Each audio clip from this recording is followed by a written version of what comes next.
나눌 말씀은 누가복음 19장 45절에서 20장 8절까지 말씀입니다. 누가복음 19장 45절에서 20장 8절까지 말씀 보도록 하겠습니다. 성전에 들어가사 장사하는 자들을 내쫓으며 그들에게 이르시되 기록된 바 내 집은 기도하는 집이 되리라 하셨거늘 너희는 강도의 소굴을 만들었도다 하시니라. 예수께서 날마다 성전에서 가르치시니 대제사장들과 서기관들과 백성의 지도자들이 그를 죽이려고 꾀하되 백성이 다 그에게 귀를 기울여 들으므로 어찌할 방도를 찾지 못하였더라. 하루는 예수께서 성전에서 백성을 가르치시며 복음을 전하실새 대제사장들과 서기관들이 장로들과 함께 가까이 와서 말하여 이르되 당신이 무슨 권위로 이런 일을 하는지 이 권위를 준 이가 누구인지 우리에게 말하라. 대답하여 이르시되 나도 한 말을 너희에게 물으리니 내게 말하라.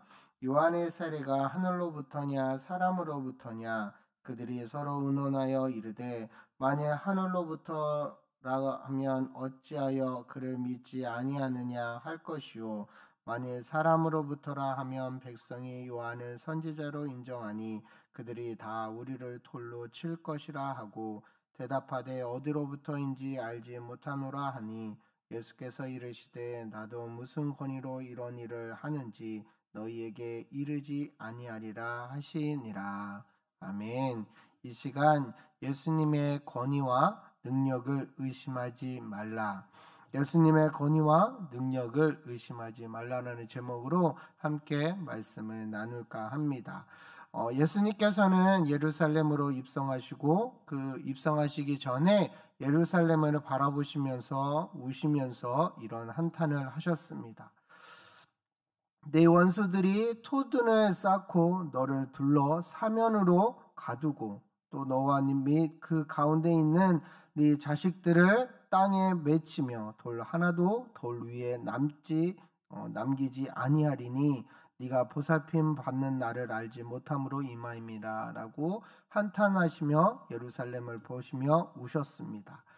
예수님께서는 전혀 회개할 줄 모르는 예루살렘을 향해서 슬퍼하셨고 한탄하시면서 그 멸망을 예언하셨던 것입니다. 예수님께서 그렇게 하실 수밖에 없었던 것은 예루살렘이 다른 도시와 똑같은 도시가 아니라 예루살렘의 중심, 거기에 성전이 있는 중심 중에 중심이었기 때문입니다. 당시만 해도 하나님의 인재는 예루살렘 성전에만 한정되어 있었습니다. 그리고 그 성전에 하나님께서 임재하신다는 것은 곧 하나님께서 이스라엘 전체와 함께 하시면서 당신을 온 세상에 드러내신다는 것을 의미했기 때문입니다. 그런데 그런 성전에 하나님께서 더 이상 임재할 수 없게 된 것입니다. 이유는 너무나도 간단합니다. 다른 데 있지 않습니다. 바로 죄 때문에 이 더 이상 성전은 성전이 아니게 되었기 때문입니다. 오늘 본문은 우리에게 그런 예루살렘의 모습이 어떠했는지를 그대로 보여주고 있습니다. 45절에서 46절 말씀을 함께 보도록 하겠습니다. 시작. 성전에 들어가사 장사하는 자들을 내쫓으시며 그들에게 이르시되 기록된 바 내 집은 기도하는 집이 되리라 하였거늘 너희는 강도의 소굴을 만들었도라 하시니. 예루살렘에 들어가신 예수님께서 성전에 들어가셨습니다. 성전 안은 그야말로 난장판이었습니다. 제사에 쓰이는 재물을 사고 파는 장사꾼들이 있었고 또 동전을 성전 세겔로 바꾸어주는 환전상들도 이로 인하여서 북새통을 이루고 있었습니다. 처음에 이런 상인들은 꼭 필요하고 긍정적인 역할들을 감당했습니다.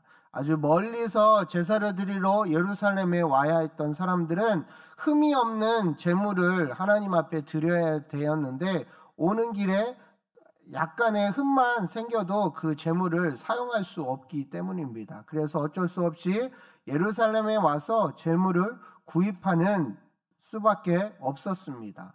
또 이스라엘 백성들의 성인들은 모두 성전세를 바치게 되어 있었는데 세월이 흐르면서 이스라엘의 성전 세겔이 더 이상 사용할 수 없게 되었고 로마의 화폐로만 사용되어지게 되다 보니까 근데 그 로마 동전에는 그 로마의 황제의 얼굴이 그려져 있기 때문에 성전에서 새로 사용할 수 없었습니다.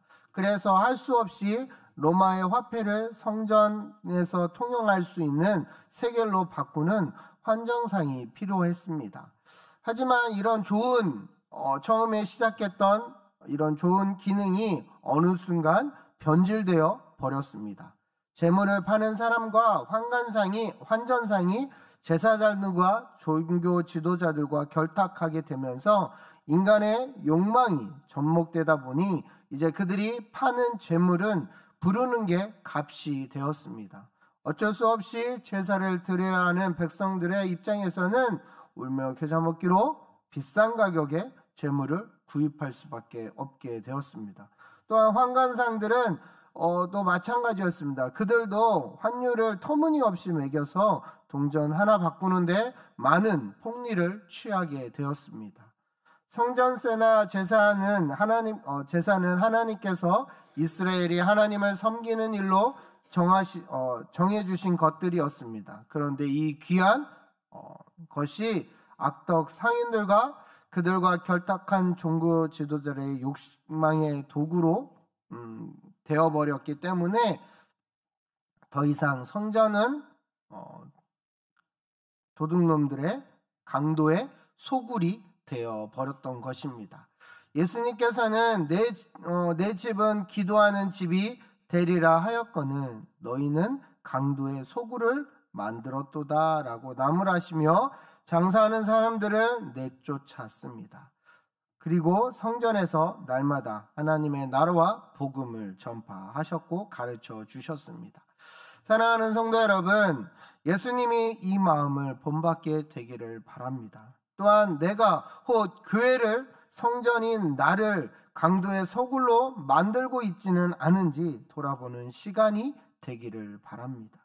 교회를 생각하는 마음이 교회인 내 마음이 변화가 아닌 변질되어 가고 있지는 않은지 돌아보는 시간이 되기를 바랍니다. 거룩해야 하고 구별되어야 하는 성전이 변화가 아닌 죄로 인하여 변질되어 그 기능을 제대로 하지 못하게 되지 않도록 해야 함을 기억해야 합니다. 예수님은 변질되어 버린 이스라엘과 예루살렘 성전을 정화시키며 그들의 죄에서 유턴하여 돌아오기를 바라고 계셨던 것입니다. 하지만 이 예수님의 강력한 정화에 반발을 한 무리들이 있었습니다. 바로 대제사장들과 서기관들과 그리고 백성의 지도자들이었습니다. 이들은 그동안 누려왔던 기득권을 포기할 수 없었습니다. 그래서 정화시키려고 돌이키려는 그런 예수님의 마음에 참여하지 못했고 그런 예수님을 더 이상 참을 수 없었습니다. 그들이 내린 결론은 예수님을 죽이는 것이었습니다. 그러나 그들은 그렇게 할 수 없었습니다. 왜냐하면 백성들이 예수님의 말씀에 마음을 다하여 경청하고 있었기 때문입니다. 그래서 그들은 교묘한 질문으로 예수님의 함정에 빠뜨리려고 했습니다. 누가복음 20장 2절에 이렇게 말씀하고 있습니다. 말하여 이르되 당신이 무슨 권위로 이런 일을 하는지 이 권위를 준 이가 누구인지 우리에게 말하라. 예수님께서 사람들에게 하나님의 나라의 소식을 전하고 복음을 전하는 모습을 보면서 대제사장들과 서기관들이 찾아와서 공개적으로 당신이 지금 그렇게 하고 있는 것이 누구의 권위로 하는 것이냐라고 따지고 있는 것입니다.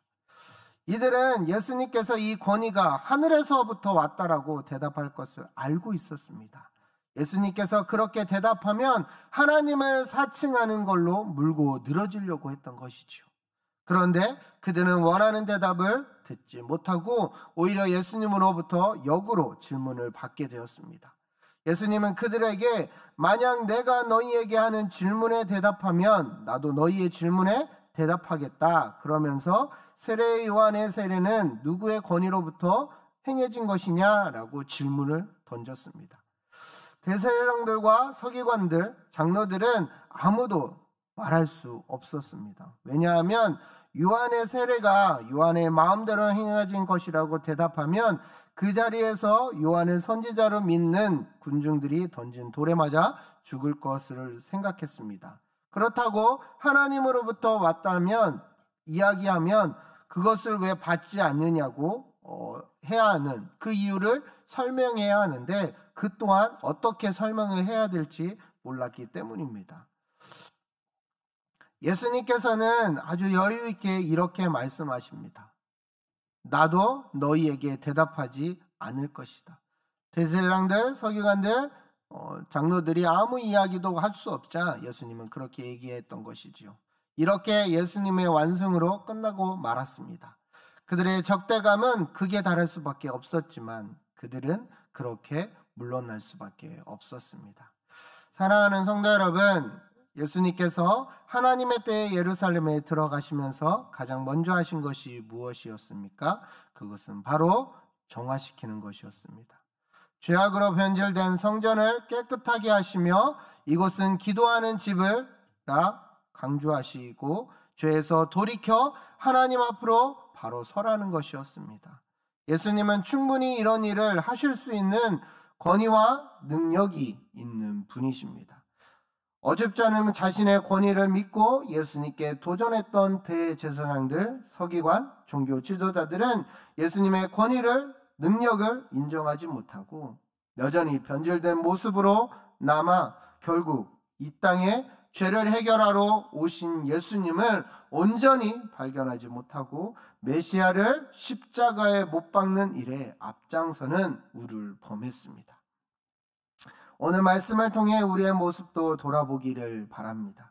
내 안에 혹 대제사장들과 서기관과 종교지도자들의 생각과 마음이 있어 그렇게 교회 안에서 하나님 앞에서 행하고 있지는 않은지, 남의 눈치를 보며 정작 바르게 신앙의 본을 보여야 함에도 그렇게 하고 있지 못한 부분은 없는지 돌아보는 시간이 되기를 바랍니다. 대제사장들과 서기관, 종교 지도자들은 정작 눈치를 봐야 하는 대상이 잘못되어서 깨닫지 못하고 결국 어리석은 선택을 했다는 것을 깊이 깨닫게 되기를 바랍니다.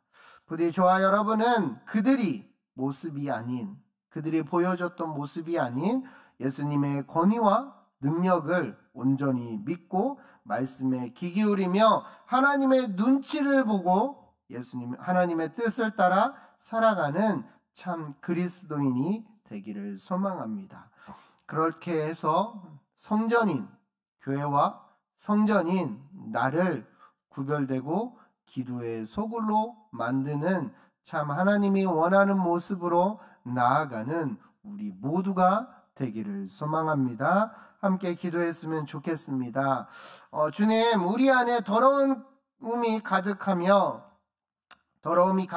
깨끗하지 못하고 혹시 강도의 소굴로 만들어버리고 있지는 않은지 주님 돌이켜봅니다. 하나님, 만약에 그 강도의 소굴이 되었다면 주님 나에게 주님의 보혈의 피로 깨끗하게 하여 주시고 다시 한번 기도의 자리로, 기도의 소굴로 만드는 놀라운 역사가 있게 하여 달라고, 무엇보다 하나님의 뜻에 맞는 사람으로 살아갈 수 있는 우리가 되게 해달라고, 또한 선교지에 방문하고 있는 담임 목사님과 우리 교회 환우들, 특별히 김영환 안수 집사님을 위해서 빠른 쾌유가 있게 해달라고 이 시간 말씀을 생각하시면서 나의 삶을 위해서 기도하고 환우들과 담임 목사님을 위해서 함께 기도하겠습니다.